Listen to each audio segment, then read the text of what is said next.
Well, thanks for joining me today. Today is the day of Holy Week when things get a little scary for Jesus.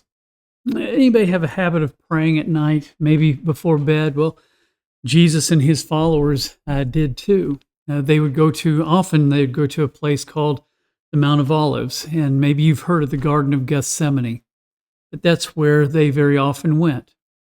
Tonight was the night when Judas, one of Jesus's 12 closest followers, Judas betrayed Jesus to the religious leaders, and Jesus was arrested. Now, Peter tried to defend him with a sword, even cut off the ear of the servant of the high priest, but Jesus healed the ear of his enemy and told Peter to put away his sword. And they all fled the scene, and Jesus was left alone to face his accusers. Peter followed, and he was just outside of the place where Jesus was put on trial. But when someone there recognized him, Peter denied it 3 different times. He denied that he even knew Jesus. Can you imagine for a moment? Can you imagine being abandoned by all those who are closest to you? Maybe you don't have to imagine. Maybe you've experienced something like that. But can I tell you that Jesus understands? Earlier this week, we noticed that we miss out on healing for our hearts and transformation for our lives because we're distracted. We're distracted from Jesus's words, distracted by all that's going on in our lives and in the world around us. But he is the answer to everything that's going on. Before all of this happens on this day, Jesus did something rather incredible, something incredibly healing and unbelievable, and we'll miss it if we are distracted by the horrible injustices that took place on that Thursday evening.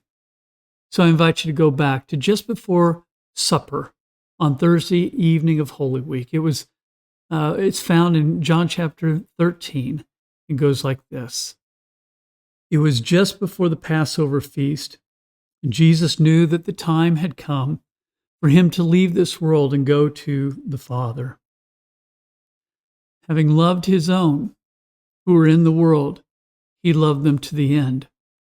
The evening meal was in progress, and the devil had already prompted Judas, the son of Iscariot, to betray Jesus.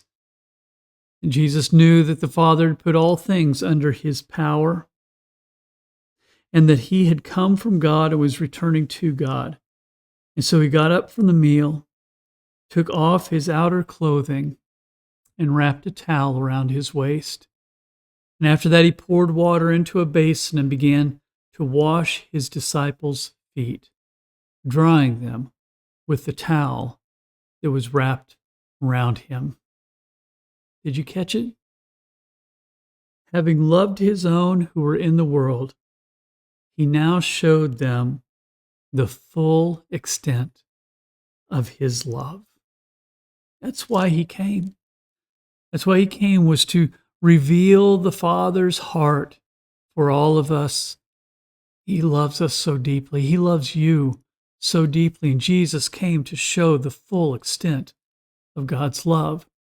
That's why he came in the first place. It's why he lived among us. It's why he taught. It's why he endured so much.